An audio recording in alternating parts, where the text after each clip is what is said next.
national des arts et métiers tient en ce moment une conférence sur les formations en alternance, école, entreprise facilant le premier emploi. C'est dans la salle 4. N'hésitez surtout pas à faire un tour à la salle numéro 1, 2 et 3. C'est le troisième étage. Les conseillers d'orientation vous y attendent.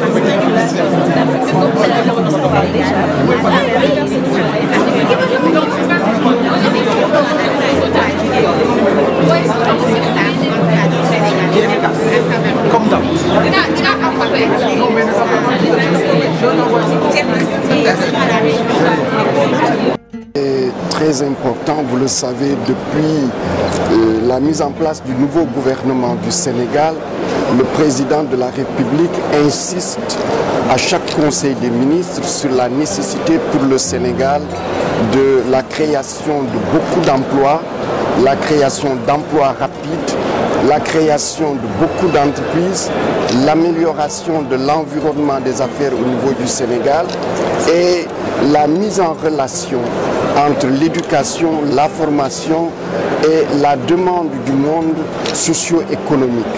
Et évidemment, cet appel concerne en particulier la jeunesse, les jeunes, garçons et filles, mais concerne aussi les femmes au niveau de notre société.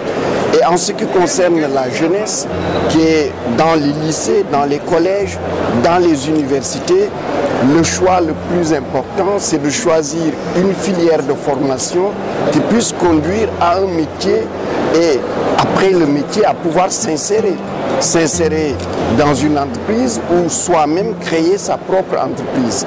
Et l'objet de ce salon, évidemment, c'est de conseiller, c'est de montrer les opportunités d'emploi, les opportunités de formation en rapport avec les opportunités d'emploi et aussi je dirais, de sécuriser un peu la jeune fille et le jeune garçon à travers son propre potentiel sur les perspectives qui s'offrent à elle ou à lui.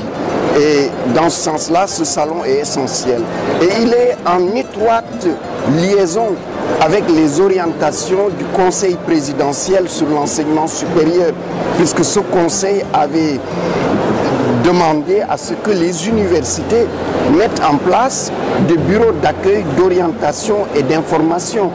Et je crois qu'en créant ce salon, l'ambassade de France et particulièrement le SCAC met à la disposition du Sénégal un instrument opportun pour donner aux jeunes filles et aux jeunes garçons cette motivation, cette envie d'apprendre pour réussir, pour s'insérer et participer à la construction de son pays.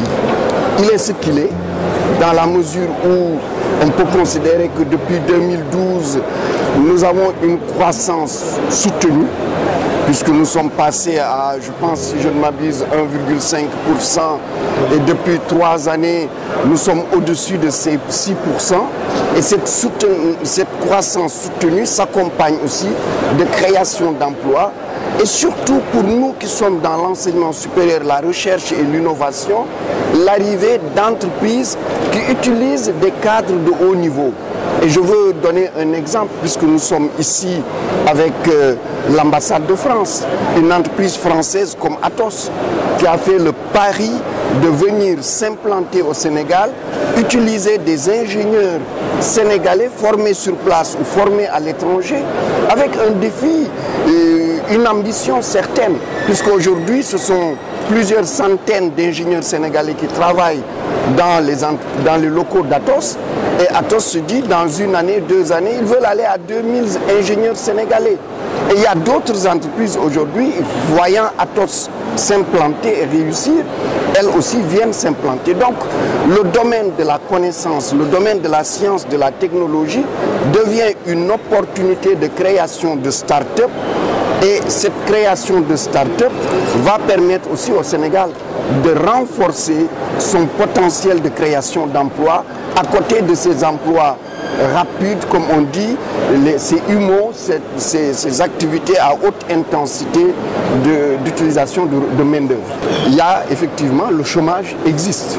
C'est pourquoi, comme je vous ai dit, depuis la mise en place du nouveau gouvernement, le président de la République a pris de grandes initiatives. Dans le budget 2018, c'est plus de 450 milliards qui seront mis à disposition pour le volet social. Et dans ce volet social, il y a le volet création d'emplois rapides. Il y a tout le volet incitation à la création de start-up à travers la mise en place d'incubateurs. C'est une question qui va se traiter dans le long terme. Le parc industriel de Diamniadio va ouvrir. Le parc industriel de Diamniadio, c'est des milliers d'emplois qui vont être attribués par le ministère de l'Industrie. Au niveau maintenant de la fuite des cerveaux, de la mobilité d'abord des cerveaux. Parce que moi je préfère mobilité des cerveaux à fuite des cerveaux. Fuite des cerveaux, c'est pessimiste. Il n'y a jamais, depuis l'Antiquité, il y a eu la mobilité des cerveaux. Dans tous les espaces où les cerveaux pouvaient se développer, ils sont bougés là-bas. Si je prends pour l'Afrique, c'était le moment de l'Égypte pharaonique. Vous le savez, tous les grands cerveaux du monde ont été en Égypte. Les grands penseurs grecs et autres venant d'ailleurs ont été en Égypte pour apprendre et ensuite évidemment produire le résultat. Donc la mobilité des cerveaux est une nécessité. Et à travers beaucoup de projets aujourd'hui, nous sentons le retour des Sénégalais. Les universités sénégalaises ont réformé leurs textes. Nous avons depuis 2015 la loi cadre qui ouvre les portes non seulement aux Sénégalais, mais aux non-Sénégalais. Nous avons aussi de nouvelles universités, comme l'université Amadou Mahtar Mbow ou l'université du Sine Saloum. Les appels à candidature qui ont été reçus pour l'université Amadou Mahtar Mbow, c'est 1300 demandes dans lesquelles il y a 1000 docteurs. Pour l'université du Sine Saloum, c'est 1000 demandes dans lesquelles il y a plus de 600 docteurs. Les universités de Saint-Louis, de Thiès, de Bambey et de Richard Toll, à travers la création de 200 postes d'enseignants en 2015, ont beaucoup recruté des docteurs produits au Sénégal ou produits en France ou à l'étranger. Donc nous sommes dans une transition aujourd'hui, puisque notre économie a du renouveau. Nous faisons confiance de plus en plus à la science, à la technologie, à l'innovation. La création de la cité du savoir va aussi être un appel d'air pour nos cerveaux qui travaillent au plus haut niveau dans les domaines techniques visés pour revenir au Sénégal, mais en même temps aussi un appel d'air pour les meilleurs chercheurs du monde. Parce que nous ne pourrons rien faire en nous recroquevillant sur nous-mêmes. Nous travaillerons avec les autres et c'est la raison pour laquelle cette coopération avec la France est pour nous très importante, puisque dans ces domaines de pointe, nous travaillons avec les chercheurs, les universitaires et les institutions françaises. Alors, je ne te dirai pas que toutes les conditions sont en place, parce que si je te le disais, je serais heureux d'avoir aujourd'hui 50% de bacheliers scientifiques. Non, toutes les conditions ne sont pas en place, mais sont en train d'être mises en place par mon collègue et ami, le ministre Serigne Mbaye Thiam. Des blocs scientifiques sont en train d'être terminés ou sont terminés dans beaucoup de centres au niveau du pays. Un lycée d'excellence scientifique a été créé à Diourbel et il y a eu un effort de recrutement de professeurs de mathématiques qui ont été formés uniquement pour cela. Et ceci, en plus de la mise à disposition de la documentation scientifique, en plus de la mise en place de laboratoires pour permettre aux jeunes d'avoir la main à la pâte, je crois que ceci va nous permettre, mais pas aujourd'hui, parce qu'au Sénégal, on est très pressé. Quand on dit on résout un problème, on veut qu'on le résolve tout de suite. C'est un problème qui va se résoudre dans la décennie. dans la décennie. Parce que les jeunes qui seront sensibles à l'école primaire, il faudra une dizaine d'années pour qu'ils arrivent en terminale. Donc l'effort fait aujourd'hui, en 2017, on va le récolter en 2027. C'est autour des années 2025-2030 qu'on va voir le nouveau visage de l'éducation nationale. Et ça, il faut y prêter attention. Et il y a un grand effort. Au niveau de l'enseignement supérieur aussi, nous pensons au secondaire, au primaire et à la société de manière générale. Puisque le président Macky Sall a créé au sein de la Direction générale de la recherche et de l'innovation, la direction de la promotion de la culture scientifique. Et à côté d'elle, nous avons mis en place 2 infrastructures en cours d'achèvement à Diamniadio. Et je vous invite d'aller les visiter. C'est la médiathèque qui est presque pratiquement terminée. On est maintenant dans la dernière phase. Je pense qu'elle sera livrée en décembre. Et la maison de la science, où il y aura un aquarium géant, il y aura des plateformes de démonstration, un espace astronomie, un planétarium dont les équipements sont déjà achetés, et il y aura un petit observatoire astronomique. Tout cela, c'est pour que les jeunes puissent s'intéresser à la science, avoir une motivation scientifique, et que les adultes aussi aient cette motivation, parce qu'il faut résoudre les problèmes sur Terre en utilisant les outils dont on dispose sur Terre. Et si on le comprend bien, je pense que ceci aidera aussi à développer la science et la technologie dans notre pays.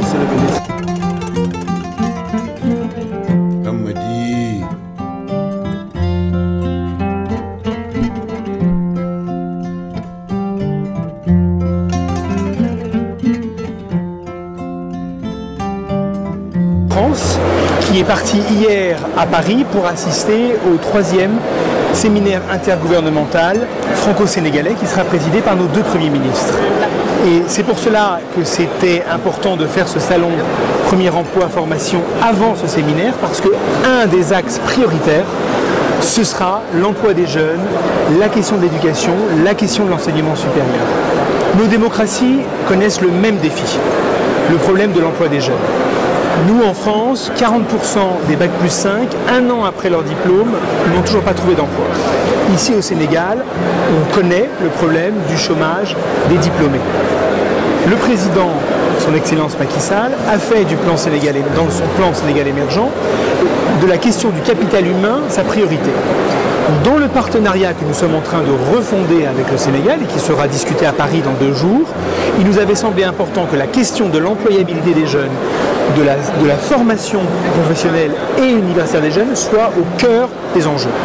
Et donc nous allons, en partenariat avec le ministère de l'Enseignement supérieur de la Recherche, de la formation professionnelle et de l'éducation, nous avons ouvert ce salon pour résoudre une partie du problème, c'est-à-dire fédérer tous les acteurs, les lycées, les centres de formation professionnelle, les universités, les décideurs politiques, mais aussi les entreprises, pour que tout le monde se parle et que l'on puisse mieux adapter les besoins des formations aux enjeux des entreprises de demain.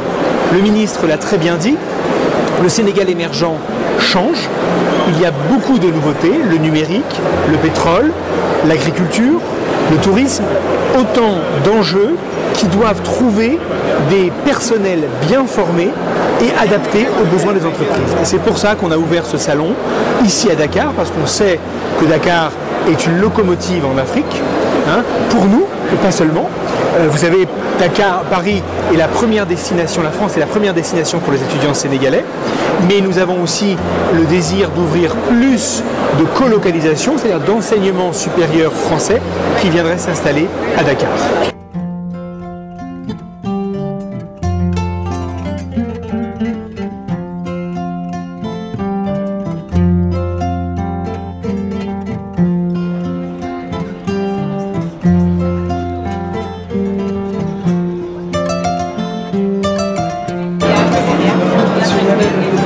L'année 2020, c'est bien.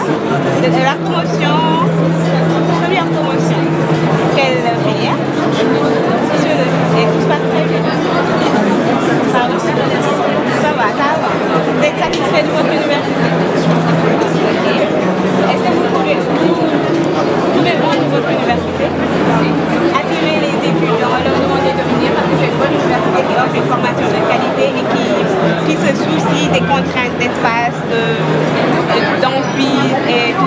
les autres personnes étaient là.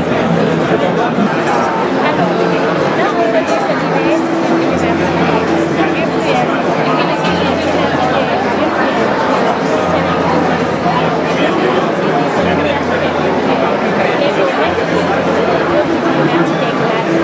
Si je fais classique, je fais à l'ISO à l'IGB et les autres universités qui sont là, les régions. Alors, l'université virtuelle, comme son nom, elle est virtuelle. On fait des cours en anglais, ce qui est plus commun, on fait des espaces aussi on fait la région.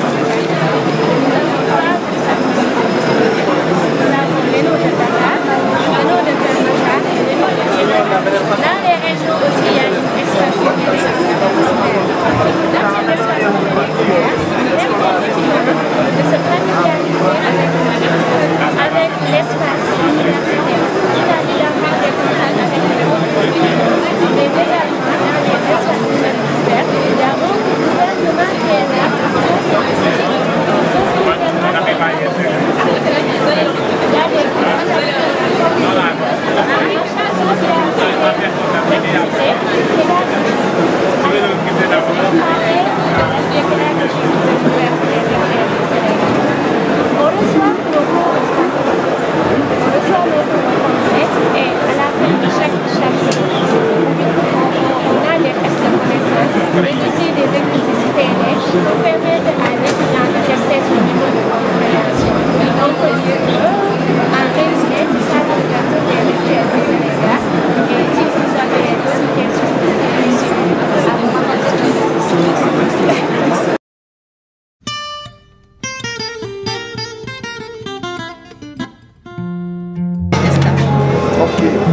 Et on n'a pas. Est-ce que actuellement vous avez quel pourcentage sera sur la communauté inclusive On est pratiquement à 20%, mais on n'a pas encore terminé parce qu'on a lancé la semaine passée un formulaire pour les réactions par rapport aux entreprises et à partir de là on pourra donner exactement.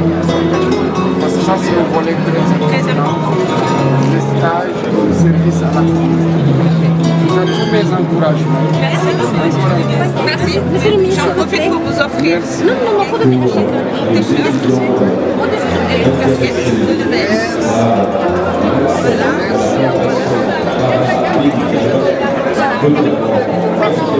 Voilà. Et on peut avoir Venez. Voilà.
Suude bi se ka wuli ni yoro ina Jabate.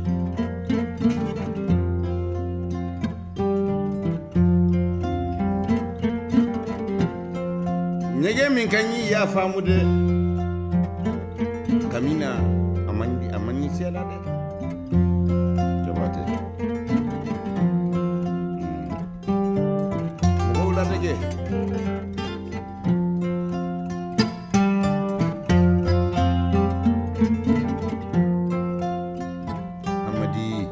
goɗɗo ɓuranaɗo.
Maintenant, l'ordonnance que je vais continuer à expliquer de toute façon.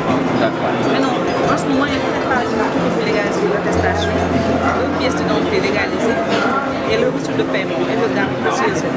Ce sont les papiers fournis à l'inscription de l'ordonnance. C'est bon. Ça marche.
Concernant les bacheliers qui ont le bac, il fait la demande c'est 4%. Il fait 18 choix dans 6 universités publiques. État, Bambey, Saint-Louis, Géant, Thiès, l'université fait 6 universités. Tu vas faire dans cette université, tu vas choisir. C'est là où je trouve oui, Saint-Louis, c'est ici. Il n'y a pas Gaston Berger. Je ne sais pas s'il y a. Parce que ici c'est l'instant de l'UBS, là c'est l'instant au niveau de chambre de Dakar.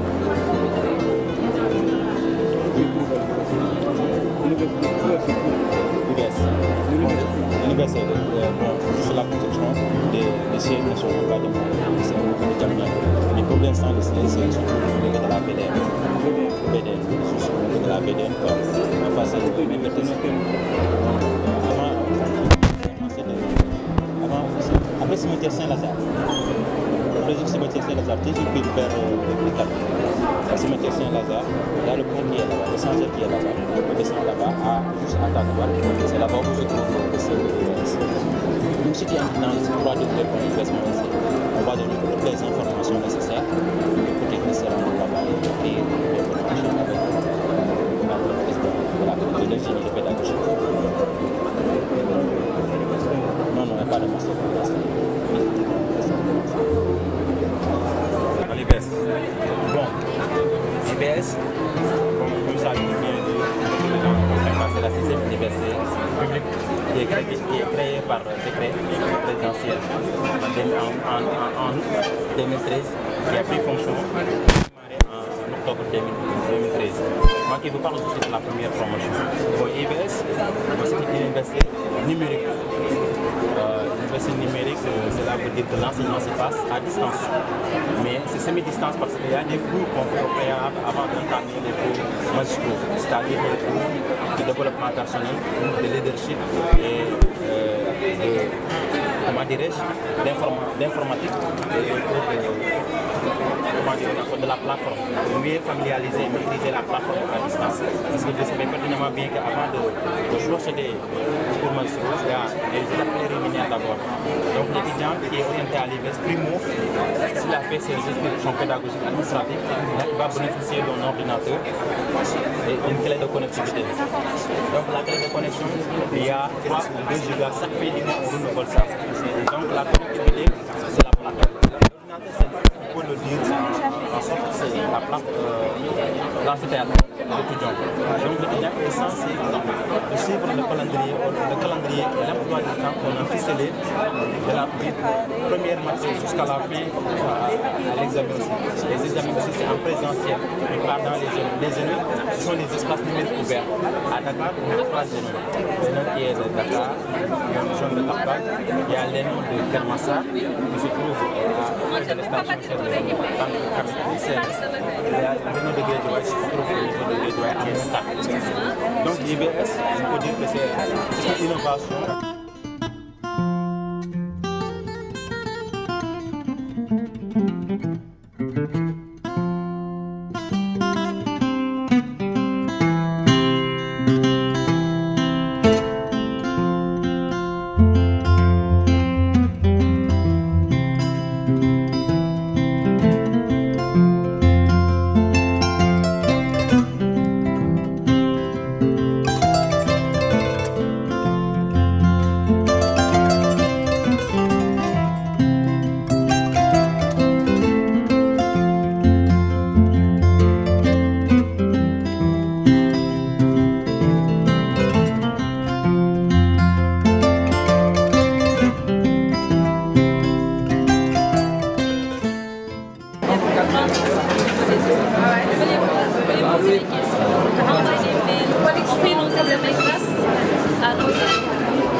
Salon depuis hier.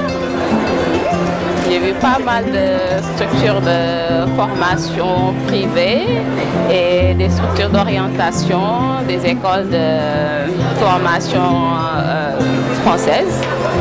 Oui. des structures d'accompagnement surtout pour l'emploi. Par rapport à l'emplacement, oui, je dirais que l'emplacement correspond vraiment à leur vision parce qu'il n'y a pas de support papier, il y a un écran qui est là et avec le slogan « Fonek Fofula », que j'aime bien moi aussi parce que l'année dernière aussi on s'est rencontrés à un salon et j'ai eu un t-shirt avec le slogan Fonek Fofula et ça correspond, ça sied au monde où nous vivons avec la technologie où chacun a un appareil électronique connecté où l'on peut recevoir des informations à n'importe quel moment et vraiment ce que je vois ici ça correspond parce que dans les autres stands il y a du papier mais là il y a un écran avec un film. Bon, je me dis que c'est le concept après tout. Oui, les explications, ça m'a permis d'avoir beaucoup plus d'informations, surtout par rapport à ce qui se fait, l'organisation, comment c'est organisé, mais aussi bon, des filières nouvelles que je ne connaissais pas. Et bon, je me dis que ce sera un plus, même si c'est un petit plus, pour pouvoir informer davantage des consultants qui viendront à la quête d'information. Le fait d'être sur le centre de l'IVS, ça m'a fait un grand plaisir de représenter mes camarades étudiants qui sont à l'Université virtuelle du Sénégal, vu que ce salon est un salon de formation pour la première emploi des jeunes. Et cela me fait un grand plaisir de représenter mes camarades étudiants qui sont à l'Université virtuelle du Sénégal. Bon, je représente d'abord notre ENO dans ce forum de formation et de l'emploi des jeunes. Bon, je peux dire que je suis fière d'être étudiante de l'IVS parce que tout simplement c'est l'université de l'avenir, mais aussi je suis fière de représenter mon ENO dans ce forum de formation. Nous avons une formation de qualité parce que le fait d'avoir nos cours au complet et de faire des tests de connaissances, exercices TD, à la fin de chaque chapitre, ce n'est pas donné à n'importe qui et nous voulons vraiment que ces jeunes, c'est-à-dire ceux qui sont orientés à l'université virtuelle, de savoir qu'ils ont de la chance. Pourquoi de la chance? Parce que tout simplement, c'est une université qui nous donne une formation de qualité et on a un plus par rapport aux autres universités. Le salon peut avoir un impact assez important sur notre structure et sur toutes les structures. Hein. Je considère que je peux parler de toutes les structures. Parce que c'est quoi en réalité le salon? Le salon, c'est un contact qui est noué entre les différentes structures et les étudiants et élèves qui, à partir de ce salon-là, prennent conscience de l'existence de structures qui sont là pour eux. Et donc, ils viennent avec des questions, les structures répondent à ces questions-là, mais dans le principe, ces questions doivent être approfondies à travers une démarche individualisée, personnalisée, sur la base des visites qu'ils vont effectuer au niveau de ces structures pour prendre en charge les différents aspects des questions qui les intéressent et avoir une étude vraiment approfondie. Donc de ce point de vue-là, je dirais que le salon a un impact réel sur l'ensemble des structures, étant entendu que le salon permet aux structures de mieux se faire connaître, ça améliore leur visibilité et ça favorise un contact direct avec notre population cible, n'est-ce pas, que sont les étudiants et les élèves. Voilà ce que je peux dire. Je pense que ce salon véritablement est extrêmement important, en ce sens que ça offre à toutes les structures l'opportunité d'entrer en contact avec les élèves et les étudiants. Et sur 2 jours, il y a eu beaucoup de visites. On s'est rendu compte qu'il y a eu énormément de monde hein, à travers les différents stands. Donc c'était vraiment très fluide, très dynamique. Et véritablement, l'appréciation globale que j'en fais, c'est que c'est une véritable réussite, hein, parce qu'on a senti beaucoup d'intérêt de la part des étudiants et des élèves. Et n'oublions pas également que les prestations ne se limitent pas au stand, mais il y a également des conférences, il y a des ateliers.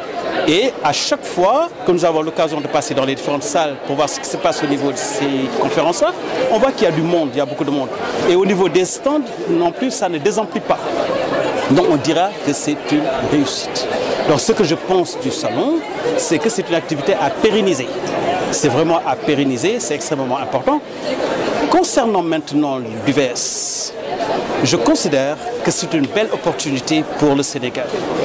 Je considère que l'UVS vient compléter de manière très utile les dispositifs d'enseignement supérieur en rapport avec la forte demande qui a du mal à être contenue dans des proportions raisonnables. Donc l'UVS constitue une véritable solution. Maintenant, il y a un travail à faire. Et ce travail-là n'incombe pas aux responsables de l'UVS. Ce travail incombe à toute la communauté universitaire au plan national. Il faut que l'UVS soit mieux représentée à travers une meilleure connaissance de ses missions, de sa démarche et de ses objectifs. Et de ce point de vue-là, je considère qu'il faudrait vraiment nouer un partenariat dynamique avec toutes les structures de l'enseignement supérieur. Et véritablement, je pense que ce salon offre véritablement l'occasion de pouvoir nouer le dialogue, parce qu'il nous a permis de nous connaître déjà. Bon, je souhaite bien que cette connaissance s'approfondisse et que les différentes structures puissent collaborer. Donc je dis que véritablement, l'UVS c'est une opportunité.